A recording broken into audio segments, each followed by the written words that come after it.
ਸਤਿ ਸ਼੍ਰੀ ਅਕਾਲ। PNCN ਦੇਖ ਰਹੇ ਸਾਰੇ ਹੀ ਦਰਸ਼ਕਾਂ ਦਾ ਖਬਰਾਂ ਦੇ ਇਸ ਬੁਲੇਟਿਨ ਵਿੱਚ ਸਵਾਗਤ ਹੈ।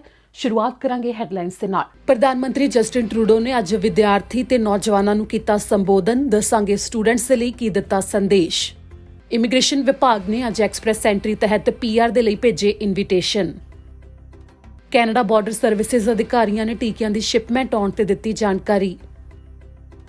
ਹੋਟਲ ਕੁਆਰੰਟੀਨ ਦੀ ਹਦਾਇਤ ਮਗਰੋਂ ਵੀ 2000 ਤੋਂ ਵੱਧ ਇੰਟਰਨੈਸ਼ਨਲ ਯਾਤਰੀ ਪਾਏ ਗਏ ਕੋਵਿਡ-19 ਤੋਂ ਪੋਜ਼ਿਟਿਵ।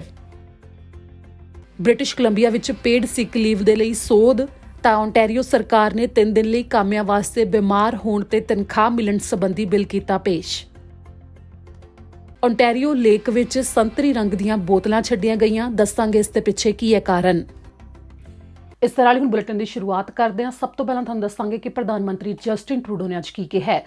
ਦਰਅਸਲ ਪ੍ਰਧਾਨ ਮੰਤਰੀ ਨੇ ਵਿਦਿਆਰਥੀਆਂ ਨੂੰ ਸੰਬੋਧਨ ਕੀਤਾ ਤੇ ਨੌਜਵਾਨਾਂ ਦੇ ਵਾਸਤੇ ਜੋ ਉਹਨਾਂ ਦੇ ਵੱਲੋਂ ਸੰਦੇਸ਼ ਜਾਰੀ ਕੀਤਾ ਗਿਆ ਉਸ ਦੇ ਵਿੱਚ ਉਹਨਾਂ ਨੇ ਦੱਸਿਆ ਕਿ ਕਿਸ ਤਰ੍ਹਾਂ ਕੈਨੇਡਾ ਸਰਕਾਰ ਦੇ ਵੱਲੋਂ ਆਪਣੇ ਬਜਟ ਦੇ ਵਿੱਚ ਵੀ ਹਿੱਸਾ ਰੱਖਿਆ ਗਿਆ ਹੈ ਕਿ ਸਟੂਡੈਂਟਸ ਦੇ ਲਈ ਤੇ ਨੌਜਵਾਨਾਂ ਦੇ ਵਾਸਤੇ ਮਦਦ ਦੇ ਵਾਸਤੇ ਉਹਨਾਂ ਦੇ ਵੱਲੋਂ ਕਿਵੇਂ ਦੀ ਰਣਨੀਤੀ ਹੈ ਜੋ ਉਹ ਬਣਾਈ ਜਾ ਰਹੀ ਹੈ। ਪ੍ਰਧਾਨ ਮੰਤਰੀ ਜਸਟਿਨ ਟਰੂਡੋ ਨੇ ਅੱਜ ਕੈਨੇਡੀਅਨ ਟੀਚਰਸ ਫੈਡਰੇਸ਼ਨ ਦੇ ਵੱਲੋਂ ਕਰਵਾਏ ਗਏ ਇੱਕ ਟਾਊਨ ਹਾਲ ਦੇ ਵਿੱਚ ਭਾਗ ਲਿਆ, ਜਿਸ ਦੇ ਵਿੱਚ ਬਹੁਤ ਸਾਰੇ ਨੌਜਵਾਨਾਂ ਨੇ ਵੀ ਹਿੱਸਾ ਲਿਆ।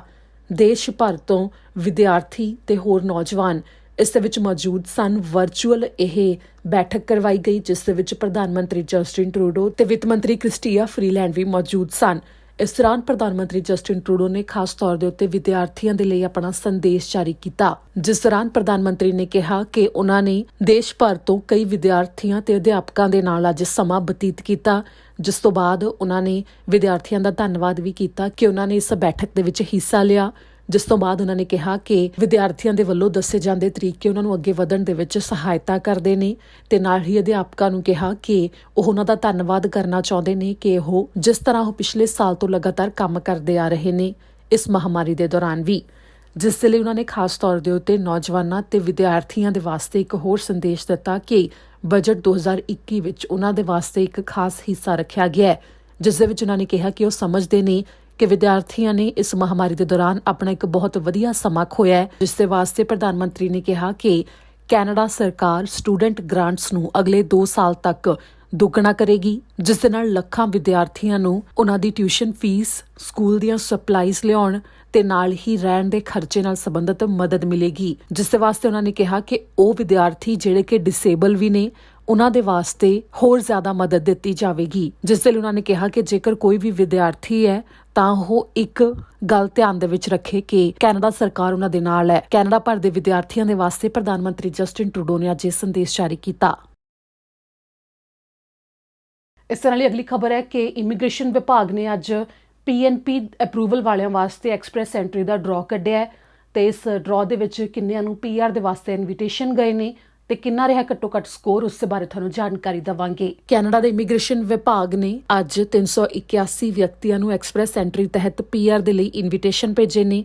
ਅਪ੍ਰੈਲ 28 ਨੂੰ ਇਹ ਡਰਾਅ ਨਿਕਲਿਆ, ਜਿਸ ਦੇ ਵਿੱਚ ਖਾਸ ਤੌਰ ਦੇ ਉੱਤੇ ਉਹਨਾਂ ਨੂੰ ਇਨਵੀਟੇਸ਼ਨ ਭੇਜੇ ਗਏ ਨੇ ਜਿਨ੍ਹਾਂ ਦੀ PNP ਪਹਿਲਾਂ ਤੋਂ ਅਪਰੂਵ ਸੀ, ਕਿਉਂਕਿ ਇਸ ਦੇ ਵਿੱਚ ਜੋ ਘੱਟੋ ਘੱਟ CRS ਸਕੋਰ ਹੈ ਉਹ 717 ਤੱਕ ਗਿਆ, ਕਿਉਂਕਿ ਜਿਹੜੇ PNP ਵਾਲੇ ਕੈਂਡੀਡੇਟ ਹੁੰਦੇ ਨੇ ਉਹਨਾਂ ਦੇ ਕੋਲ ਪਹਿਲਾਂ ਤੋਂ ਹੀ 600 ਪੁਆਇੰਟ ਹੁੰਦੇ ਨੇ। ਇਸ ਦੇ ਨਾਲ ਹੀ ਇਹ ਵੀ ਜਾਣਕਾਰੀ ਸਾਹਮਣੇ ਆਈ ਹੈ ਕਿ ਜੋ ਘੱਟੋ ਘੱਟ ਸਕੋਰ 717 ਦੇ ਤਹਿਤ ਇਨਵੀਟੇਸ਼ਨ ਭੇਜੇ ਗਏ ਨੇ, ਇਹ ਉਹਨਾਂ ਨੂੰ ਹੀ ਭੇਜੇ ਗਏ ਨੇ ਜਿਨ੍ਹਾਂ ਨੇ ਐਕਸਪ੍ਰੈਸ ਐਂਟਰੀ ਦੇ ਤਹਿਤ ਆਪਣੀ ਪ੍ਰੋਫਾਈਲ 16 ਮਾਰਚ 2021 ਤੋਂ ਪਹਿਲਾਂ ਜਮ੍ਹਾਂ ਕਰਵਾ ਦਿੱਤੀ ਸੀ। ਇਸ ਸਮੇਂ ਕੈਨੇਡਾ ਦੇ ਇਮੀਗ੍ਰੇਸ਼ਨ ਵਿਭਾਗ ਦੇ ਵੱਲੋਂ ਉਹਨਾਂ ਦੇ ਉੱਤੇ ਧਿਆਨ ਜ਼ਿਆਦਾ ਕੇਂਦਰਿਤ ਕੀਤਾ ਜਾ ਰਿਹਾ ਹੈ ਜਿਹੜੇ ਪਹਿਲਾਂ ਤੋਂ ਕੈਨੇਡਾ ਵਿੱਚ ਮੌਜੂਦ ਨੇ। ਜਦੋਂ ਤੋਂ ਸਾਲ 2021 ਸ਼ੁਰੂ ਹੋਇਆ ਹੈ ਹੁਣ ਤੱਕ ਉਹਨਾਂ ਨੂੰ ਹੀ PR ਦੇ ਵਾਸਤੇ ਇਨਵੀਟੇਸ਼ਨ ਭੇਜੇ ਗਏ ਨੇ ਜਿਹੜੇ ਕਿ ਪਹਿਲਾਂ ਤੋਂ ਕੈਨੇਡਾ ਵਿੱਚ ਮੌਜੂਦ ਨੇ CEC ਕਲਾਸ ਦੇ ਤਹਿਤ ਜਾਂ ਫਿਰ ਜਿਨ੍ਹਾਂ ਦੇ ਕੋਲ PNP ਦੇ ਵਾਸਤੇ ਅਪਰੂਵਲ ਮੌਜੂਦ ਹੈ। ਇਸ ਦੌਰਾਨ ਜਿਵੇਂ ਕਿ ਇਸ ਸਾਲ ਦੇ ਵਿੱਚ 4 ਲੱਖ ਤੋਂ ਵੱਧ ਵਿਅਕਤੀਆਂ ਨੂੰ ਪੱਕੇ ਕਰਨ ਦਾ ਟੀਚਾ ਪੂਰਾ ਕੀਤਾ ਜਾਣਾ ਹੈ, ਤਾਂ ਸਾਲ 2021 ਵਿੱਚ ਹੁਣ ਤੱਕ 55,771 ਵਿਅਕਤੀਆਂ ਨੂੰ ਐਕਸਪ੍ਰੈਸ ਐਂਟਰੀ ਤਹਿਤ ਇਨਵੀਟੇਸ਼ਨ ਭੇਜੇ ਜਾ ਚੁੱਕੇ ਨੇ। ਸਿਰਫ ਇਹੀ ਨਹੀਂ ਸਗੋਂ ਬ੍ਰਿਟਿਸ਼ ਕੋਲੰਬੀਆ ਦੇ ਵਿੱਚ PNP ਦਾ ਵੀ ਇੱਕ ਡਰਾਅ ਕੱਢਿਆ ਗਿਆ ਹੈ। ਇਹ 27 ਅਪ੍ਰੈਲ ਨੂੰ ਨਿਕਲਿਆ ਸੀ ਡਰਾਅ ਤੇ ਉਸ ਦੇ ਬਾਰੇ ਵੀ ਤੁਹਾਨੂੰ ਜਾਣਕਾਰੀ ਦਿੰਦੇ ਹਾਂ। ਬ੍ਰਿਟਿਸ਼ ਕੋਲੰਬੀਆ ਦੇ ਵੱਲੋਂ PNP ਤਹਿਤ ਡਰਾਅ ਕੱਢਿਆ ਗਿਆ। 362 ਜਣਿਆਂ ਨੂੰ ਇਨਵੀਟੇਸ਼ਨ ਭੇਜੇ ਗਏ ਨੇ। ਬ੍ਰਿਟਿਸ਼ ਕੋਲੰਬੀਆ ਦੇ ਵਿੱਚ 27 ਅਪ੍ਰੈਲ ਨੂੰ ਇਹ PNP ਦਾ ਡਰਾਅ ਕੱਢਿਆ ਗਿਆ, ਜਿਸ ਦੇ ਵਿੱਚ ਵੱਖੋ ਵੱਖਰੀਆਂ ਸਟਰੀਮਸ ਰਾਹੀਂ ਇਹ ਇਨਵੀਟੇਸ਼ਨ ਭੇਜੇ ਗਏ ਜੋ ਕਿ ਸਕਿੱਲਸ, ਇਮੀਗ੍ਰੇਸ਼ਨ ਤੇ ਐਕਸਪ੍ਰੈਸ ਐਂਟਰੀ BC ਦੇ ਅਧੀਨ ਆਉਂਦੇ ਸਨ ਤੇ ਉਹਨਾਂ ਨੇ British Columbia Provincial Nominee Program ਦੇ ਤਹਿਤ ਅਪਲਾਈ ਕੀਤਾ ਹੋਇਆ ਸੀ। ਬ੍ਰਿਟਿਸ਼ ਕੋਲੰਬੀਆ ਸੂਬੇ ਵਿੱਚ ਇਸ ਸਮੇਂ ਸਾਲ 2021 ਦੇ ਦੌਰਾਨ ਹੁਣ ਤੱਕ 3893 ਇਨਵੀਟੇਸ਼ਨ ਭੇਜੇ ਜਾ ਚੁੱਕੇ ਨੇ PNP ਦੇ ਵਾਸਤੇ। ਕੈਨੇਡਾ ਬਾਰਡਰ ਸਰਵਿਸਿਜ਼ ਅਧਿਕਾਰੀਆਂ ਨੇ ਕੁਝ ਤਸਵੀਰਾਂ ਸਾਂਝੀਆਂ ਕਰਦੇ ਹੋਏ ਜਾਣਕਾਰੀ ਜਾਰੀ ਕੀਤੀ ਹੈ, ਜਿਸ ਦੇ ਵਿੱਚ ਉਹਨਾਂ ਨੇ ਦੱਸਿਆ ਕਿ ਕਿਸ ਤਰ੍ਹਾਂ ਟੀਕਿਆਂ ਦੀ ਸ਼ਿਪਮੈਂਟ ਹੈ ਜੋ ਕੋਵਿਡ-19 ਦੇ ਉਹ ਕੈਨੇਡਾ ਦੇ ਵਿੱਚ ਪਹੁੰਚ ਰਹੀ ਹੈ। ਕੈਨੇਡਾ ਬਾਰਡਰ ਸਰਵਿਸਿਜ਼ ਅਧਿਕਾਰੀਆਂ ਨੇ ਜਾਣਕਾਰੀ ਦਿੱਤੀ ਹੈ ਕਿ ਮੋਡਰਨਾ ਤੇ ਜੌਨਸਨ ਐਂਡ ਜੌਨਸਨ ਦੇ ਟੀਕੇ ਕੈਨੇਡਾ ਦੇ ਵਿੱਚ ਅੱਜ ਪਹੁੰਚੇ ਨੇ, ਜਿਸ ਦੇ ਬਾਰੇ ਜਾਣਕਾਰੀ ਦਿੰਦੇ ਹੋਏ ਉਹਨਾਂ ਨੇ ਦੱਸਿਆ ਕਿ ਕਿੰਨੀਆਂ ਡੋਜ਼ਸ ਨੇ ਜੋ ਕਿ ਜਦੋਂ ਕੈਨੇਡਾ ਦੇ ਵਿੱਚ ਪਹੁੰਚਾਈਆਂ ਗਈਆਂ ਤਾਂ ਉਹਨਾਂ ਨੂੰ ਕਲੀਅਰੈਂਸ ਦਿੱਤੀ ਗਈ ਹੈ ਬਾਰਡਰ ਸਰਵਿਸਿਜ਼ ਅਧਿਕਾਰੀਆਂ ਦੇ ਵੱਲੋਂ। ਪਹਿਲਾਂ ਉਹਨਾਂ ਨੇ ਜਾਣਕਾਰੀ ਦਿੱਤੀ ਕਿ ਪੀਅਰਸਨ 에ਅਰਪੋਰਟ ਦੇ ਉੱਤੇ 6,50,000 ਡੋਜ਼ਸ ਮੋਡਰਨਾ ਕੋਵਿਡ-19 ਟੀਕੇ ਦੀਆਂ ਪਹੁੰਚੀਆਂ ਨੇ, ਜਿਸ ਦੇ ਬਾਰੇ ਤਸਵੀਰ ਵੀ ਉਹਨਾਂ ਨੇ ਸਾਂਝੀ ਕੀਤੀ। ਤਾਂ ਉਸ ਤੋਂ ਕੁਝ ਦੇਰ ਬਾਅਦ ਉਹਨਾਂ ਨੇ ਜਾਣਕਾਰੀ ਦਿੱਤੀ ਕਿ ਪੀਅਰਸਨ 에ਅਰਪੋਰਟ ਦੇ ਉੱਤੇ ਹੀ ਜੌਨਸਨ ਐਂਡ ਜੌਨਸਨ ਕੋਵਿਡ-19 ਟੀਕੇ ਦੀਆਂ ਪਹਿਲੀਆਂ 3,04,800 ਡੋਜ਼ਸ ਪਹੁੰਚ ਚੁੱਕੀਆਂ ਨੇ। ਇਸ ਦੇ ਬਾਰੇ ਮਿਨਿਸਟਰ ਅਨੀਤਾ ਆਨੰਦ ਨੇ ਵੀ ਜਾਣਕਾਰੀ ਦਿੱਤੀ, ਜੋ ਕਿ ਉਸ ਮੌਕੇ ਉੱਥੇ ਮੌਜੂਦ ਸਨ ਜਦੋਂ ਇਹ ਡੋਜ਼ਸ 에ਅਰਪੋਰਟ ਦੇ ਉੱਤੇ ਪਹੁੰਚੀਆਂ ਤੇ ਕੈਨੇਡਾ ਦੇ ਵਿੱਚ ਲਿਆਂਦੀਆਂ ਗਈਆਂ। ਹੁਣ ਰੁਖ ਅਗਲੀ ਖਬਰ ਦੇ ਵੱਲ। ਓਨਟਾਰੀਓ ਦੀ ਸੂਬਾ ਸਰਕਾਰ ਨੇ ਪੇਡ ਸਿਕ ਲੀਵ ਦੇ ਬਾਰੇ ਐਲਾਨ ਕੀਤਾ ਹੈ। ਕੀ ਇਹ ਐਲਾਨ ਕਿਸ ਤਰ੍ਹਾਂ ਕਾਮਿਆਂ ਨੂੰ ਇਸ ਰਾਹੀਂ ਮਦਦ ਮਿਲੇਗੀ, ਉਹ ਤੁਹਾਨੂੰ ਦੱਸਦੇ ਹਾਂ। ਓਨਟਾਰੀਓ ਸਰਕਾਰ ਨੇ ਐਲਾਨ ਕੀਤਾ ਹੈ ਕਿ ਉਹ ਆਪਣਾ ਪੇਡ ਸਿਕ ਲੀਵ ਪ੍ਰੋਗਰਾਮ ਲਿਆਉਣਗੇ, ਜੋ ਕਿ ਓਨਟਾਰੀਓ ਕੋਵਿਡ-19 ਵਰਕਰ ਇਨਕਮ ਪ੍ਰੋਟੈਕਸ਼ਨ ਬੈਨੀਫਿਟ ਦੇ ਅਧੀਨ ਹੋਵੇਗਾ, ਜਿਸ ਦੇ ਰਾਹੀਂ ਜ਼ਰੂਰੀ ਕਾਮਿਆਂ ਨੂੰ ਖਾਸ ਤੌਰ ਦੇ ਉੱਤੇ ਕੋਵਿਡ-19 ਦੇ ਦੌਰਾਨ ਮਦਦ ਮਿਲੇਗੀ ਕਿ ਉਹ ਜੇਕਰ ਬਿਮਾਰ ਨੇ ਤੇ 3 ਦਿਨ ਦੇ ਵਾਸਤੇ ਕੰਮ ਦੇ ਉੱਤੇ ਨਹੀਂ ਜਾ ਸਕੇ ਤਾਂ 3 ਦਿਨ ਦੇ ਲਈ ਉਹਨਾਂ ਨੂੰ ਘਰ ਬੈਠਿਆਂ ਹੀ ਤਨਖਾਹ ਮਿਲੇਗੀ, ਜਿਸ ਦੇ ਵਾਸਤੇ ਇਹ ਦੱਸਿਆ ਗਿਆ ਹੈ ਕਿ ਜੇਕਰ ਇਹ ਬਿੱਲ ਪਾਸ ਹੋ ਜਾਂਦਾ ਹੈ ਤਾਂ ਉਸ ਤੋਂ ਬਾਅਦ ਜਿਹੜੇ ਇੰਪਲੋਇਰ ਨੇ ਉਹ ਕਾਮਿਆਂ ਨੂੰ $200 ਪ੍ਰਤੀ ਦਿਨ ਦੇ ਹਿਸਾਬ ਦੇ ਨਾਲ 3 ਦਿਨ ਦੇ ਵਾਸਤੇ ਦੇਣਗੇ, ਜੋ ਕਿ ਉਹਨਾਂ ਦੇ ਬਿਮਾਰ ਹੋਣ ਦੇ ਉੱਤੇ ਜਾਂ ਫਿਰ ਜੇਕਰ ਉਹ ਟੀਕਾ ਲਗਵਾਉਣ ਦੇ ਵਾਸਤੇ ਗਏ ਹੋਏ ਨੇ ਤਾਂ ਉਸ ਦੌਰਾਨ ਦੇ ਵਾਸਤੇ ਹੋਵੇਗਾ। ਤਾਂ ਉਧਰ ਬ੍ਰਿਟਿਸ਼ ਕੋਲੰਬੀਆ ਦੇ ਵਿੱਚ ਸੋਧ ਉਸ ਬਿੱਲ ਦੇ ਵਿੱਚ ਕਰ ਦਿੱਤੀ ਗਈ ਹੈ ਜੋ ਪੇਡ ਸਿਕ ਲੀਵ ਕਾਮਿਆਂ ਦੇ ਵਾਸਤੇ ਹੋਵੇਗੀ ਕਿ 3 ਘੰਟੇ ਵਾਸਤੇ ਉਹਨਾਂ ਨੂੰ ਜੋ ਛੁੱਟੀ ਮਿਲੇਗੀ ਟੀਕਾ ਲਗਵਾਉਣ ਦੇ ਵਾਸਤੇ, ਉਸ ਸਮੇਂ ਉਹਨਾਂ ਨੂੰ ਉਸ ਛੁੱਟੀ ਦੇ ਸਮੇਂ ਦੇ ਪੈਸੇ ਹੈ ਜੋ ਕੰਮ ਤੋਂ ਜ਼ਰੂਰ ਮਿਲਣਗੇ।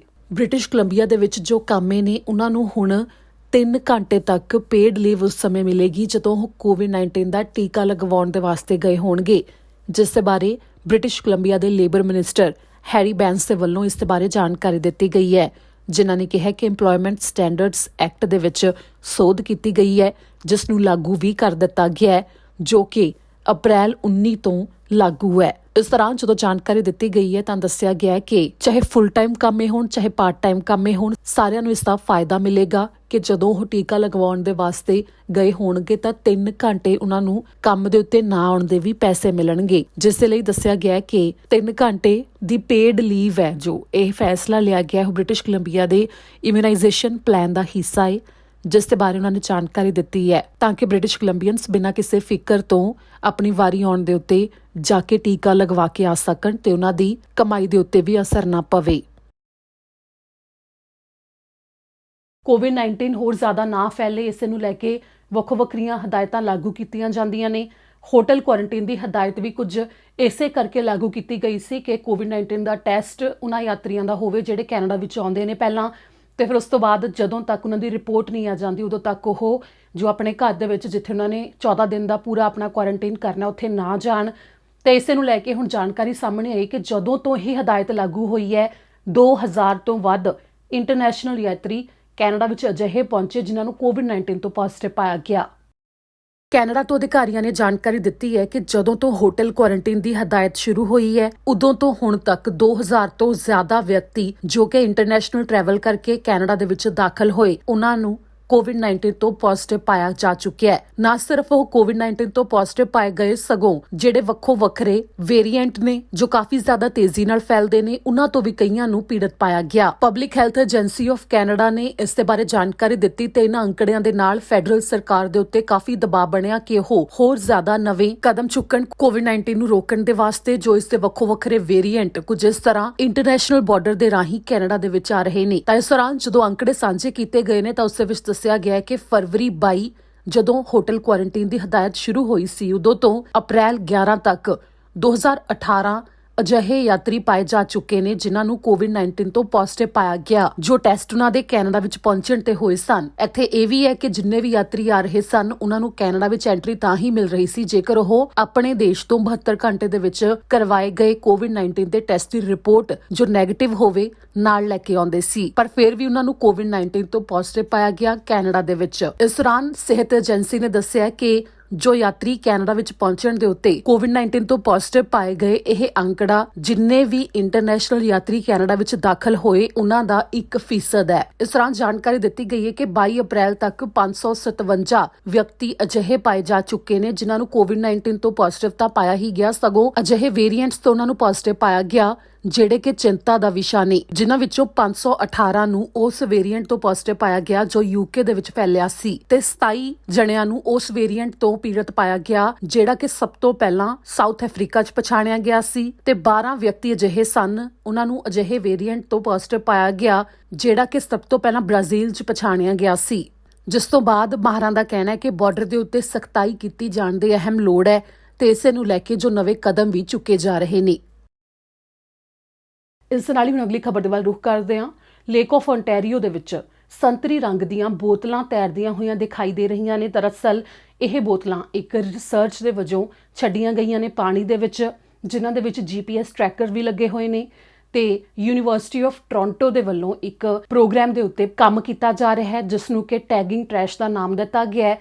ਦਰਅਸਲ ਇਸ ਦੇ ਨਾਲ ਇਹ ਪਤਾ ਕਰਨ ਦੀ ਕੋਸ਼ਿਸ਼ ਕੀਤੀ ਜਾ ਰਹੀ ਹੈ ਕਿ ਜਿਹੜਾ ਵੀ ਕੂੜਾ ਲੇਕ ਦੇ ਵਿੱਚ ਆਉਂਦਾ ਹੈ ਤੇ ਪਲਾਸਟਿਕ ਦਾ ਸਮਾਨ ਆਉਂਦਾ ਹੈ ਤਾਂ ਫਿਰ ਉਹ ਰੁੜਨ ਤੋਂ ਬਾਅਦ ਉੱਥੇ ਕਾਫੀ ਦੇਰ ਤੈਰਨ ਤੋਂ ਬਾਅਦ ਆਖਿਰ ਕਿੱਥੇ ਜਾਂਦਾ ਹੈ ਤੇ GPS ਦੇ ਨਾਲ ਇਹਨਾਂ ਬੋਤਲਾਂ ਨੂੰ ਲਗਾਤਾਰ ਟਰੈਕ ਕੀਤਾ ਜਾਵੇਗਾ।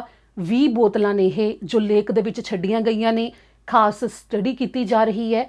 ਉਸ ਤਹਿਤ ਇਹ ਸੰਤਰੀ ਰੰਗ ਦੀਆਂ ਬੋਤਲਾਂ ਪਾਣੀ ਦੇ ਵਿੱਚ ਛੱਡੀਆਂ ਗਈਆਂ ਨੇ।